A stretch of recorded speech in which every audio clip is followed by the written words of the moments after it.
Olá pessoal, hoje vamos dar início à nossa disciplina de biossegurança no consultório odontológico e vamos dar início nessa disciplina já conhecendo o conceito, a definição do que é biossegurança, o que nós precisamos fazer para obter biossegurança no trabalho, o que fazer diante de determinadas situações que nós estamos postos em risco e assim sucessivamente. Então, a biossegurança, o que é?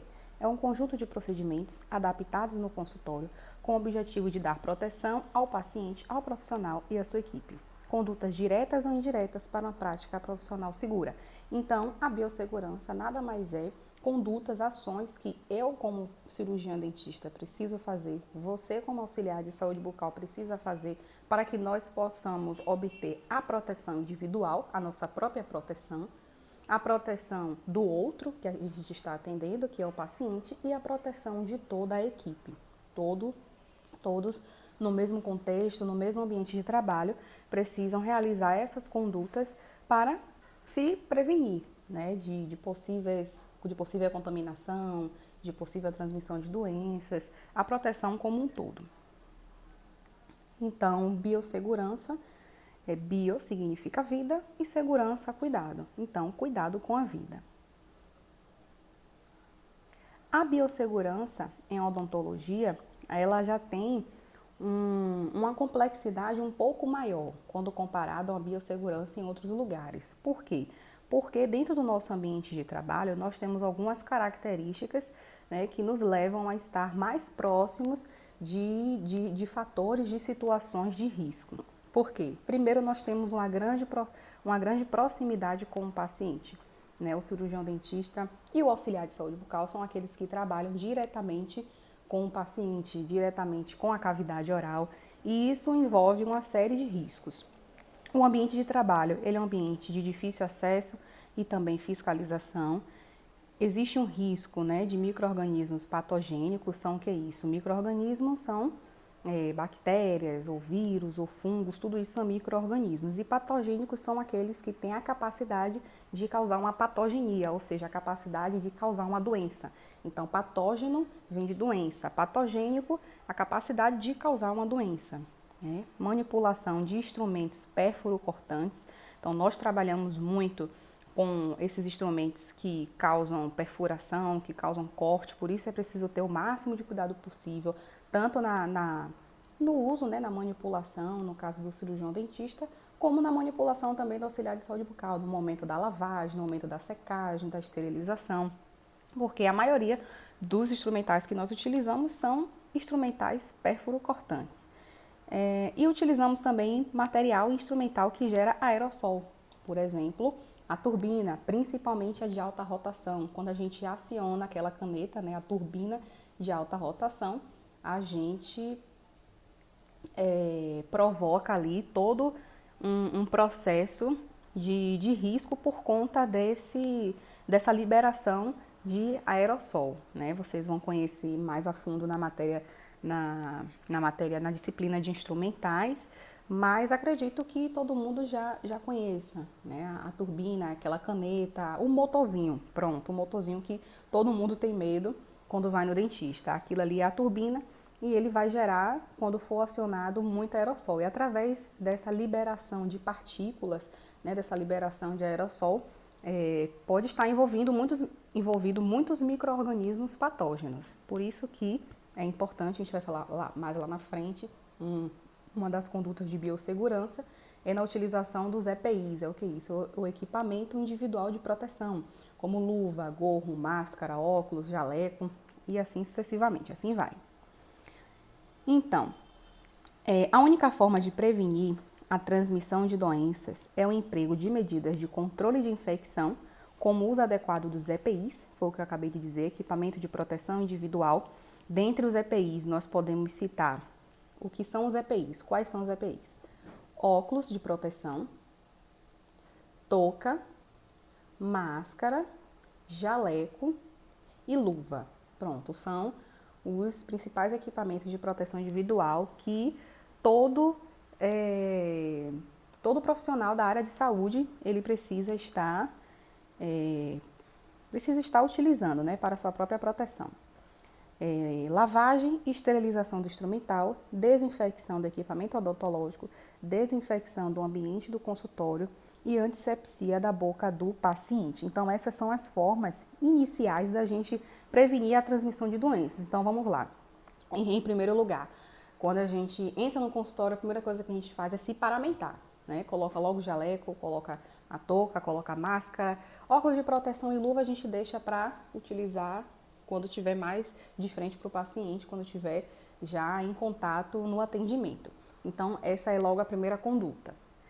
Logo em seguida, nós podemos fazer o quê? Lavagem e esterilização do instrumental. Isso faz parte também da biossegurança. Se a gente usa todo o instrumental na boca do paciente, não lava, não esteriliza, a gente vai estar promovendo, né, uma infecção, uma transmissão de bactérias, uma contaminação cruzada para um outro paciente que venha usar esse mesmo instrumental. Então, não existe hipótese nenhuma, né? Não existe isso de não lavar, não esterilizar os instrumentais. Todos os instrumentais que são levados à boca do paciente, eles precisam ser lavados e precisam ser esterilizados. Já falei até isso um pouquinho em uma disciplina anterior, com vocês mesmos. Não estou lembrada agora se foi anatomia ou se foi administração odontológica. Acho que foi administração odontológica. Enfim, desinfecção do equipamento odontológico.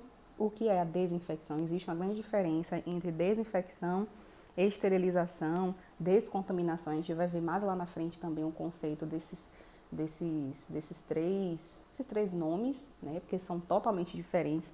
Então, eu já dei também um exemplo em uma aula que desinfecção a gente faz, por exemplo, com o álcool A70.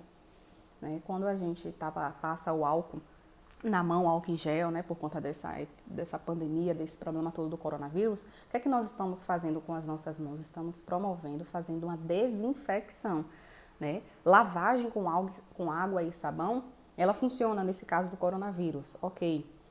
Porque também ele não resiste, né, às substâncias, os produtos que tem no sabonete e tudo mais. Funciona, mas lavagem é uma coisa, eu não estou promovendo desinfecção, eu estou lavando, estou tirando sujeira, resíduos, algumas bactérias, vírus que não são resistentes ao sabonete, a esses produtos, mas isso não é desinfecção. Desinfecção a gente faz com álcool A70. Então, quando eu vou realizar uma limpeza na bancada do consultório, na cadeira, na mesa, né, precisa ser feita essa desinfecção. E essa desinfecção é com álcool A70, não é com álcool A90, com álcool A45, não é com água e sabão, não, desinfecção com álcool A70, deixar bem claro.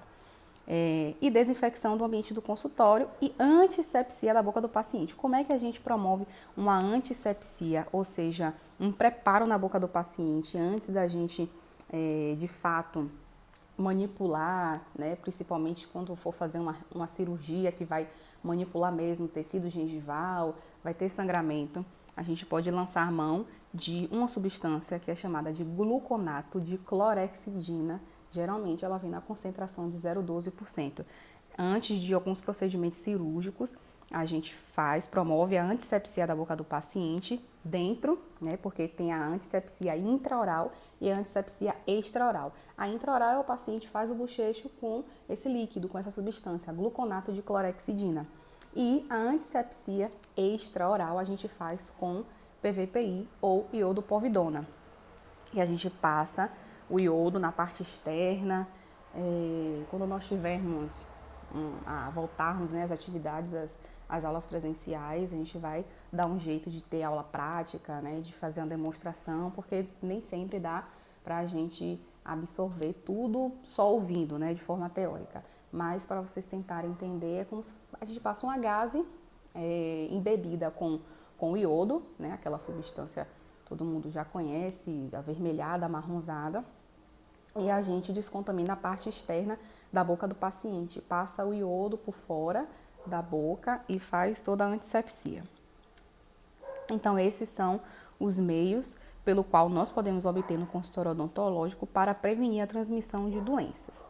O consultório odontológico é um ambiente, estou no tópico 2, altamente contaminado. seja por bactérias vindas da boca do paciente, pelas mãos do cirurgião, dos cirurgiões dentistas e assistentes, por gotículas eliminadas durante os procedimentos, pelo aerossol contaminante ou pelos instrumentos e equipamentos contaminados. Então, veja só que diversidade, né, de fatores que podem causar uma transmissão de doença, né? Veja só como temos uma infinita, uma diversidade de coisas que nós estamos ali propensos, que nós estamos em uma situação de risco, né? Bactérias que vêm da boca do paciente, bactérias instaladas nas mãos do dentista e do assistente, gotículas que são eliminadas da boca do paciente durante o procedimento, gotículas de saliva, gotículas de sangue, o aerossol que já foi citado e enfim.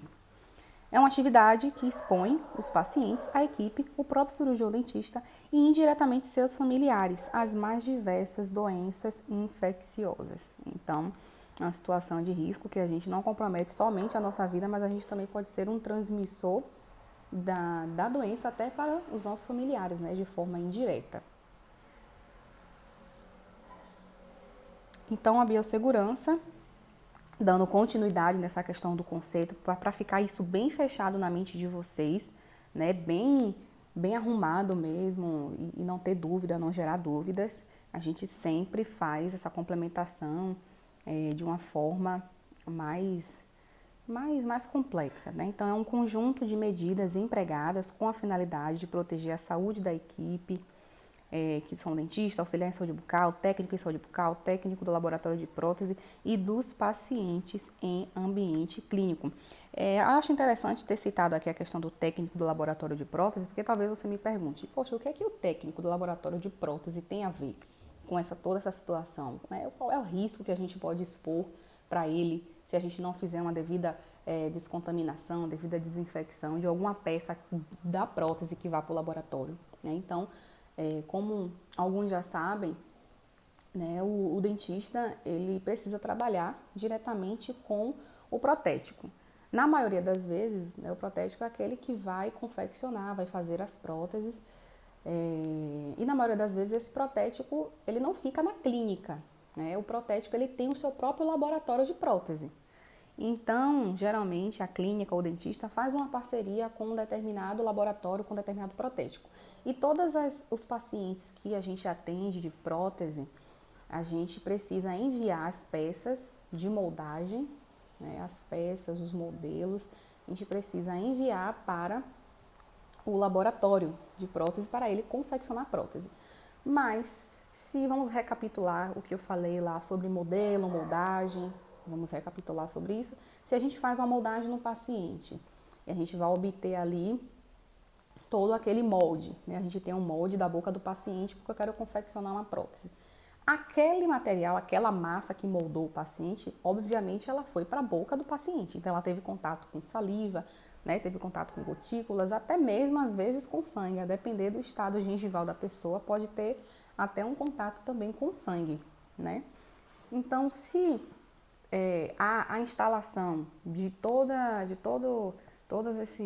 essa substância, né, do sangue, da saliva, naquele molde, eu preciso enviar isso para o laboratório, será que eu vou enviar da forma como eu moldei? Não, é preciso fazer uma descontaminação, que a gente pode fazer por meio do hipoclorito, né? Geralmente a gente... O hipoclorito é água sanitária, né? Vulgo que boa. Então, geralmente, quando a gente faz a moldagem e envia esse molde para o laboratório para ele confeccionar o modelo e fazer a prótese, a gente precisa descontaminar. Essa descontaminação, essa desinfecção a gente faz com o hipoclorito. Envolve toda a moldeira com o molde, com o hipoclorito, né? Aí você deixa um determinado tempo e envia para o laboratório e ele vai estar livre, né, de qualquer risco de transmissão de doenças, seja lá o que for. Então, isso é muito importante também. E nós temos os controles, né, dos riscos físicos, químicos e biológicos e controle de riscos ergonômicos e acidentais, porque nós temos esses 5 tipos de riscos, né? Temos os riscos físicos, riscos químicos, biológicos, ergonômicos, que tem a ver com a posição com que a gente senta, posição com que a gente fica em pé, isso é considerado um risco também no ambiente de trabalho. E riscos acidentais, a gente vai conhecer um pouquinho de cada um deles. Então, vamos lá só entender a diferença de risco e perigo. Qual é a diferença de risco e a diferença de perigo? Risco é a probabilidade ou chance de lesão ou morte. Por exemplo, aqui ele tem a demonstração de uma pessoa que está em uma ponte, não sei, vamos imaginar, e nós temos aqui os tubarões. Esses dois tubarões que estão aqui, eles são perigosos, né? Só que olhar eles da praia não tem qualquer risco, né? Eu tô ali numa ponte ou na areia, seja o que for, e o tubarão tá na água. Então, eles são perigosos. Isso é um risco, né? Um risco é uma chance, uma probabilidade de que algo ruim aconteça, né? Se eu avançar, se eu chegar dentro da água, certo? Isso é o risco. Já o perigo é uma condição ou um conjunto de circunstâncias que tem o potencial de causar ou contribuir para uma lesão ou uma morte. Então, a partir do momento que a pessoa ela entra na água com aquele tubarão lá dentro, aí sim, ele vai estar em perigo, tá certo? Então, a grande diferença é essa. Risco é quando eu estou diante de uma situação que pode provocar algo de ruim, que pode me trazer prejuízo, mas ainda não é um perigo porque eu não estou, de fato, dentro daquela situação. Já o perigo é quando eu estou ali de cara com a situação, então é algo mais próximo, algo que está mais rente àquela lesão ou aquela situação ruim, inesperada acontecer. Então vamos começar com o tipo do risco, que é o físico. São agentes de risco físico as diversas formas de energia a que possa estar expostos os trabalhadores. Por exemplo, no nosso ambiente de trabalho, nós estamos expostos a determinadas situações que nos trazem um risco, né, que podem nos levar a um dano físico. Quais são esses riscos? Temos o ruído, a vibração, a radiação ionizante, não ionizante, temperaturas extremas, iluminação deficiente ou excessiva, umidade e entre outros, né? Então, o cirurgião dentista, quem trabalha em ambiente clínico, odontológico, ele está exposto a todas essas coisas e isso é considerado um risco físico. O ruído, por exemplo, constantemente a gente trabalha com a turbina, o motorzinho que faz, né, a zoada o tempo inteiro. Então, a longo prazo, a gente que trabalha todos os dias, constantemente, com esse ruído no ouvido, né, aquela zoada, a longo prazo, daqui a 10, 15, 20 anos, isso pode trazer um dano aos nossos tímpanos. Isso é real mesmo, existem dentistas que são mais antigos que têm problema auditivo por conta dos ruídos, né, desse ruído que ao longo de toda a sua vida trabalhou em consultório odontológico, trabalhou em clínica e aquele ruído trouxe um dano auditivo, um dano nos seus tímpanos. Então, por isso que isso é considerado um risco que pode me trazer um dano físico. Qual dano físico foi esse? O dano auditivo, né? Perder um pouco a audição. Vibração, radiação, raio-x, por isso que precisa ter a proteção com o colete de chumbo. E quando nós realizarmos também a tomada radiográfica, não podemos ficar na mesma sala, temos que sair da sala para bater o raio-x e só o paciente fica lá dentro.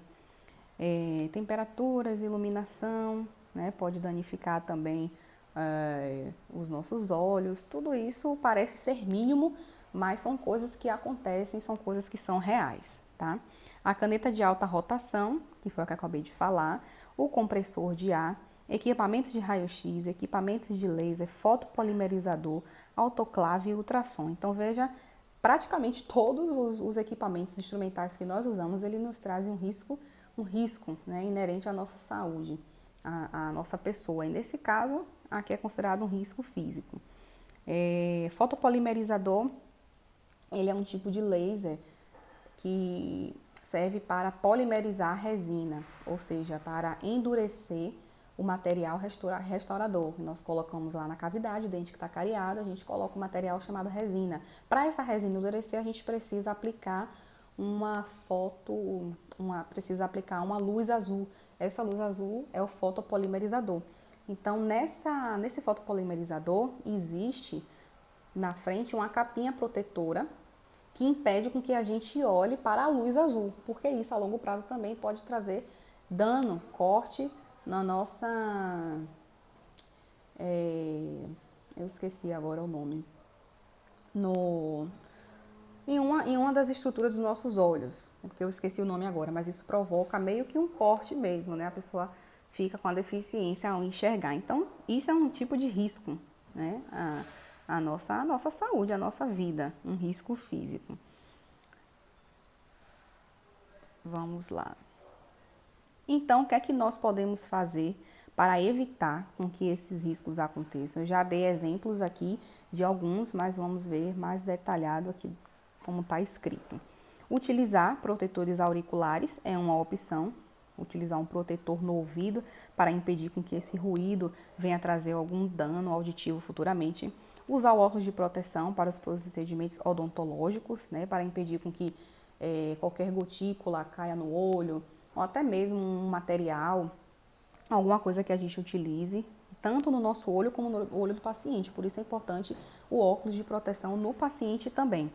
O manuseio de equipamentos que possuem luz halógena e o laser, foi um dos exemplos que eu dei desse fotopolimerizador. Pode ser usado um óculos preto, principalmente quem faz clareamento a laser, coloca em si e no paciente esse óculos preto, mas pode ser utilizado também essa plaquinha protetora que já vem no próprio equipamento, no próprio fotopolimerizador, que ela impede com que você olhe diretamente para a luz. Depois eu trago aqui as imagens para vocês ficarem mais por dentro do que é que eu estou falando, já que vocês não deram ainda a disciplina de instrumentais. Utilizar equipamentos de proteção radiológica, inclusive para o paciente, que foi o que eu falei, né, o colete de chumbo. Manter um ambiente de trabalho com iluminação eficiente, proteger o compressor de ar com caixa acústica, né? Então, o compressor de ar é um equipamento que faz com que a cadeira odontológica funcione. Então, sem esse compressor, a cadeira não funciona. Mas um compressor, ele é um equipamento que faz muito ruído mesmo. Então, geralmente a gente coloca ele ou fica escondido em uma sala, ou ele fica envolto de uma caixa plástica, uma caixa acústica, porque isso pode trazer, né, dano físico referente aos nossos ouvidos também. Tomar cuidado ao manusear os instrumentais com a temperatura elevada e manter um ambiente arejado e ventilado, proporcionando bem-estar. Então, estamos ok com o risco físico, vamos partir agora para o risco químico. São os agentes de risco químico, as substâncias, compostos ou produtos que possam penetrar no organismo do trabalhador pela via respiratória, como por exemplo, poeira, névoas, vapores, gases, mercúrio, produtos químicos em geral e outros. Então, é aquilo que a gente pode trazer dano a nós através da via, né, respiratória. Então, ele penetra no organismo da pessoa por meio da respiração. Por exemplo, a poeira é considerado um químico, né? Vapores, gases, mercúrios. Tem o álcool, glutaraldeído. O glutaraldeído é aquela substância, não sei se vocês vão lembrar, mas é aquela substância que coloca o material, o instrumental, antes de esterilizar. A gente deixa no glutaraldeído.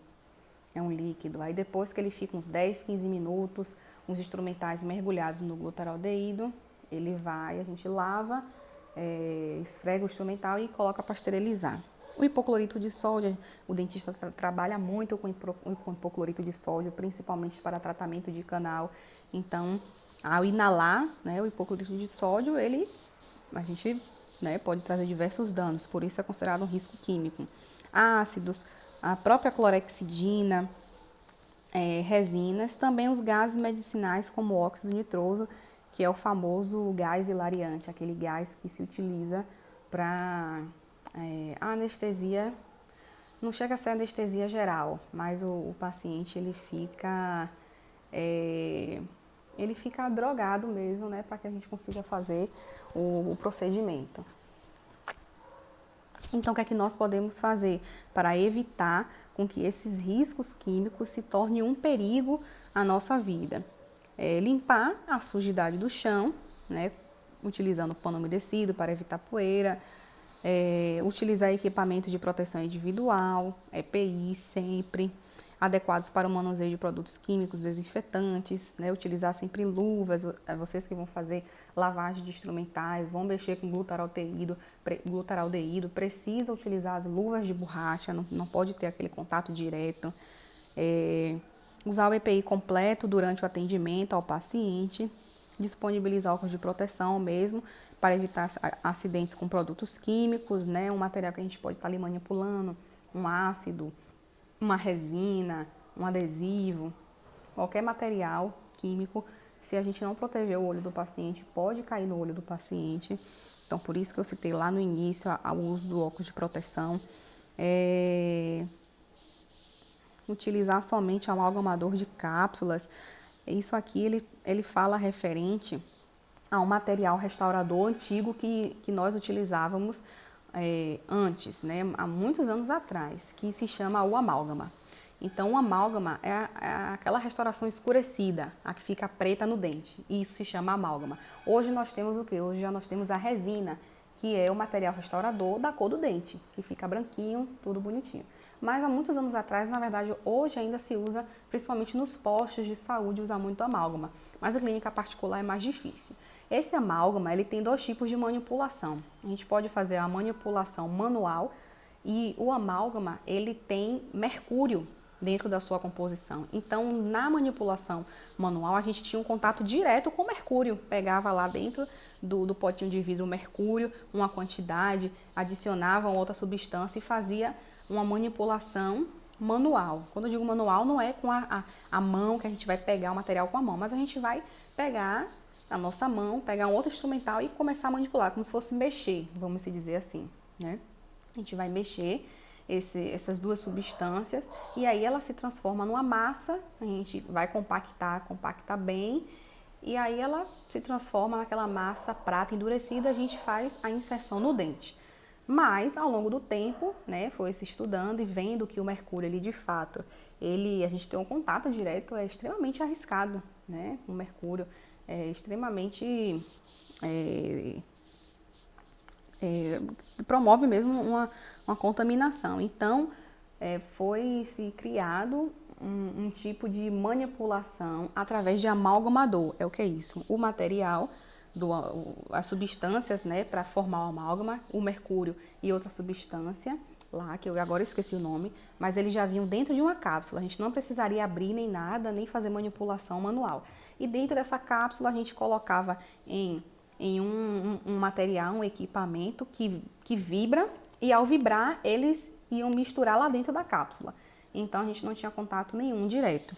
Então o que ele está falando é isso, né? Que para a gente impedir com que a gente tenha contato direto com o mercúrio, nesses casos que for usar um amálgama, o interessante, o ideal é utilizar somente o amalgamador de cápsula. E a gente não vai precisar ter esse contato direto. Acondicionar os resíduos de amálgama em recipiente inquebrável, de paredes rígidas, contendo água suficiente para cobri-los e encaminhá-lo para a coleta específica de resíduos contaminados. Armazenar os produtos químicos de maneira correta e segura conforme a instrução do fabricante para evitar acidentes. Então, tudo isso faz parte de condutas de manejo que nós precisamos ter no consultório para impedir com que esses riscos químicos se tornem um perigo e venham até trazer danos à nossa vida. Deixa eu ver quanto falta aqui, porque a aula não pode ficar, infelizmente, muito grande, senão vai ser impossível enviar para vocês. Então, a gente vai fazer uma aula mais curta e à medida que for passando os dias, eu vou dando continuidade. Aí a gente vai dar até aqui. Então, vamos lá. Já o risco biológico, considera-se como risco biológico a probabilidade da ocorrência de um evento adverso em virtude da presença de um agente biológico. Sabe-se que as exposições ocupacionais a materiais biológicos potencialmente contaminados constituem uma série de riscos aos profissionais da área de saúde nos seus locais de trabalho. Estudos desenvolvidos nessa área mostram que os acidentes envolvendo sangue e outros fluidos orgânicos correspondem às exposições mais frequentemente relatadas. Então, risco biológico é aquele risco de quando a gente, por exemplo, Deus nos livre e guarde, né? Mas tem uma perfuração, um corte com determinado instrumental. E aquele instrumental ele pode estar contaminado, né? Se o paciente ele tiver alguma doença, uma doença infecciosa, uma doença que transmita, né, por meio do contato com fluido, com sangue, isso se traz um risco, né, um perigo para a vida do profissional. Então, para que esse risco, para que isso venha a acontecer, existem algumas vias de transmissão. Esse exemplo que eu dei de se cortar é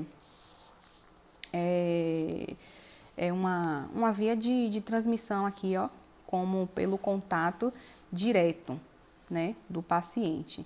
Mas a gente vai começar com a via de transmissão aérea. Então, o ambiente odontológico, pelas suas particularidades, possibilita que o ar seja uma via potencial de transmissão de micro-organismos.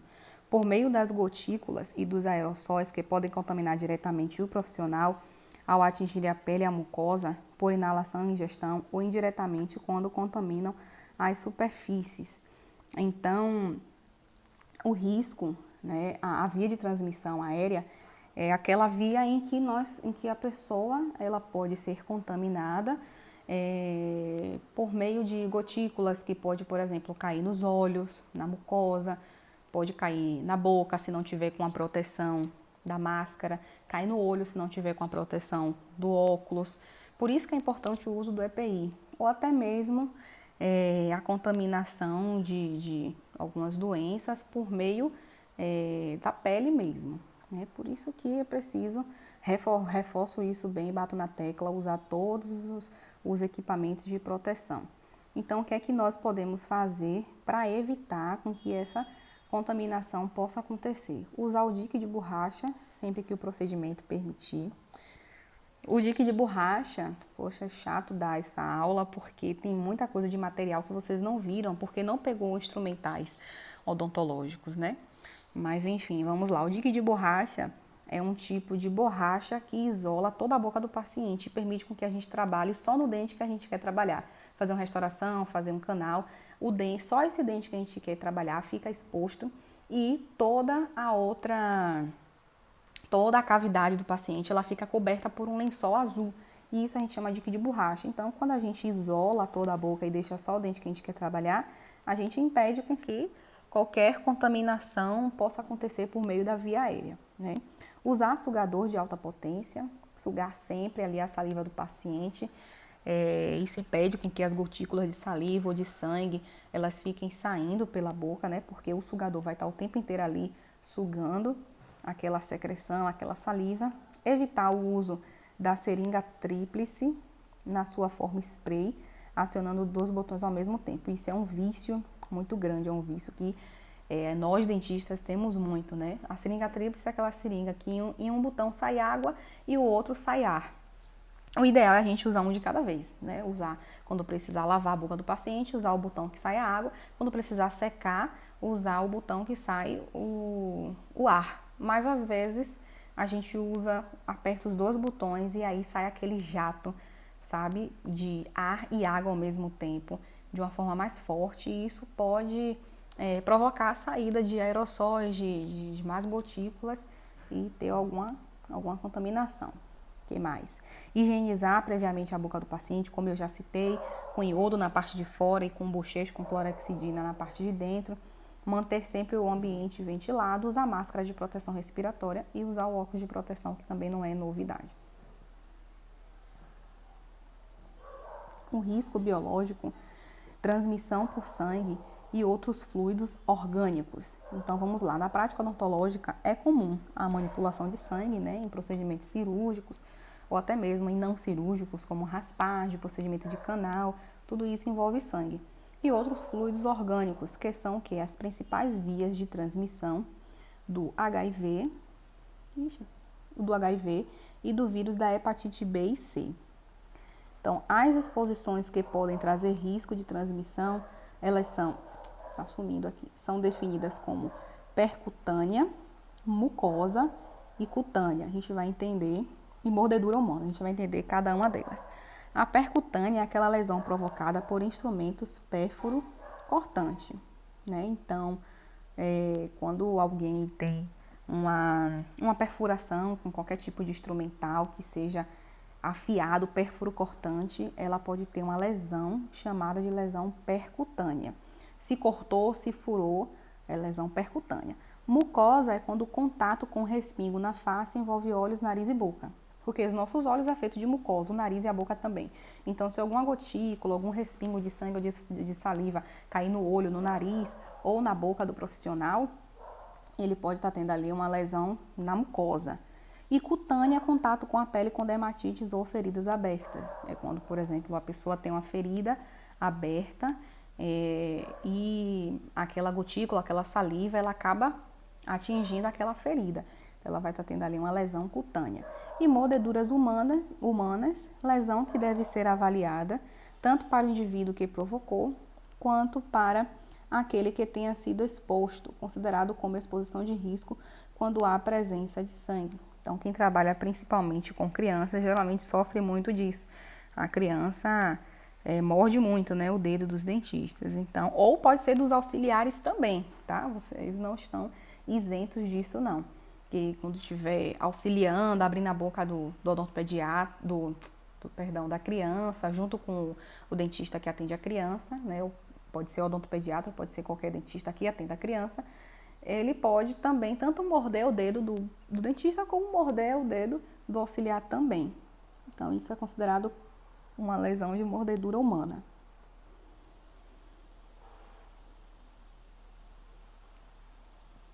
Então, o que é que nós podemos fazer, né, para impedir com que isso possa trazer perigo à nossa vida? Ter o máximo de atenção durante a realização dos procedimentos, sempre. Não utilizar os dedos como anteparo durante a realização de procedimentos que envolvam materiais perfurocortantes, né? É importante, existe afastadores de língua e bochecha, existe espelho justamente para isso, para a gente evitar que a gente utilize a nossa mão para ficar afastando bochecha, afastar a língua, afastar a mucosa do paciente e ficar trabalhando em cima do nosso dedo, né? Ficar bem rente ali em cima do dedo com um instrumental. Para isso existe afastadores, para a gente impedir com que tenhamos esse tipo de conduta.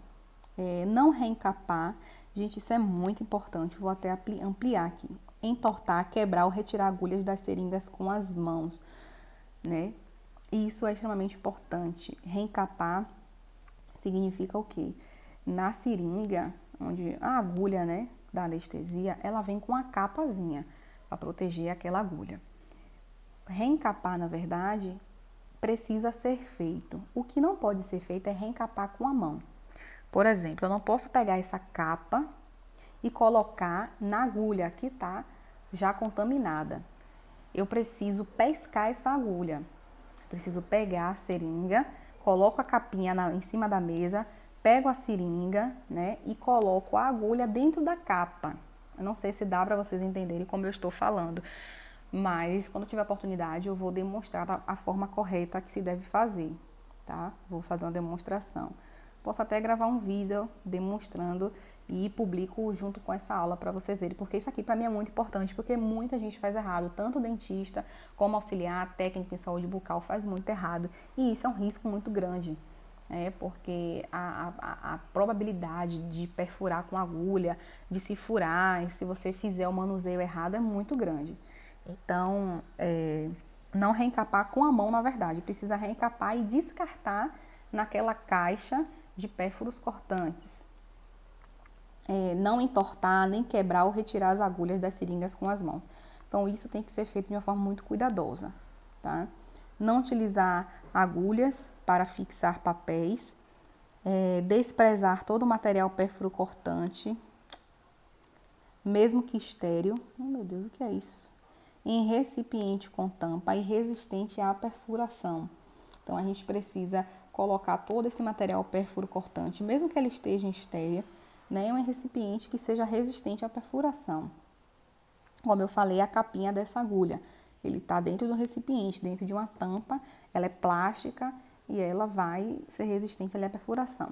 Colocar os coletores específicos para descarte de material pérfuro-cortante próximo ao local onde é realizado o procedimento e não ultrapassar o limite de 2/3 de sua capacidade total.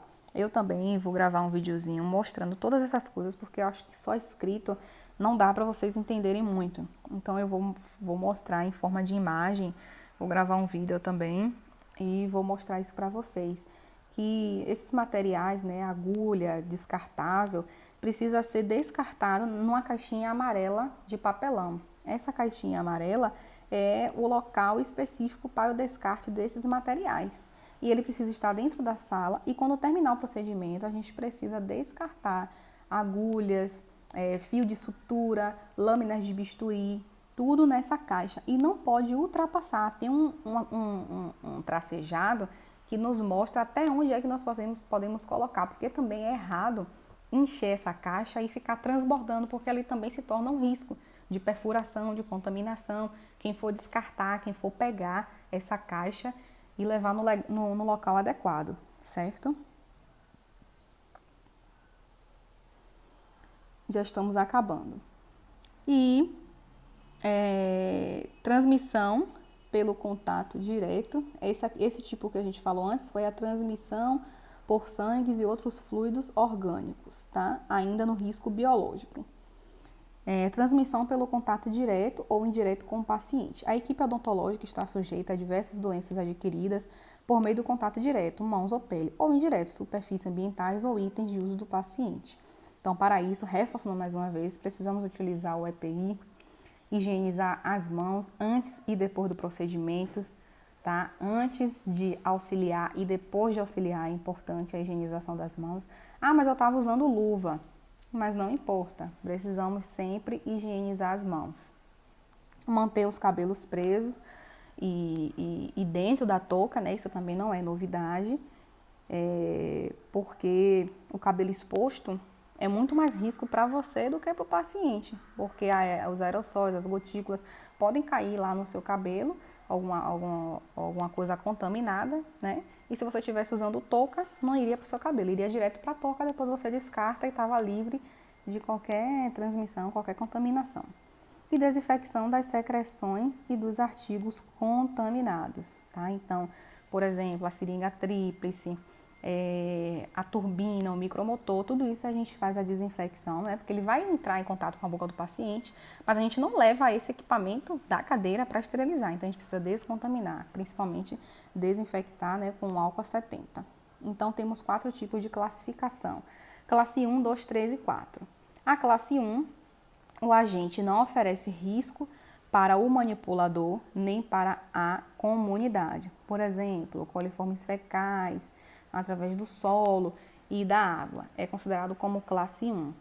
Classe 2, agente com risco moderado para o manipulador e fraco para a comunidade. Por exemplo, furúnculos, infecção oral e vaginal, como candidíase, né? Através do fungo lá, Candida albicans. Isso é considerado como classe 2. Classe 3, agente de risco grave para o manipulador e moderado para a comunidade, por exemplo, HIV. E classe 4, agente de risco grave para o manipulador e para a comunidade, exemplo, vírus da febre, das febres hemorrágicas, tá? O manipulador aqui, o que ele quer dizer é, por exemplo, o profissional. E a comunidade são as pessoas ao redor, então existe esses tipos de risco, né? Que durante o procedimento, eu como manipulador vou estar tendo um risco muito mais acima do que uma pessoa que está em contato na rua, dentro de casa, né? Porque a gente está mexendo diretamente ali com fluidos, diretamente com saliva, diretamente com sangue, tá bom? Então, gente, a gente vai finalizar aqui essa aula hoje, certo? Curta, rápida mesmo. Não pode ser um vídeo muito grande, senão eu não consigo enviar para o YouTube. Mas qualquer dúvida, né, eu quero que vocês falem lá no fórum, tirem dúvidas. Professora, não entendi isso. Professora, eu vi algo diferente, eu vi isso aqui, tire minha dúvida. Então, por favor, podem tirar suas dúvidas, tá? Podem perguntar, que eu vou estar o tempo inteiro entrando no fórum e a gente vai interagindo, vai, né, dando continuidade. E na segunda-feira eu gravo, certo? A próxima aula a gente vai começar aqui em infecção cruzada, tá bom? Bons estudos, tchau!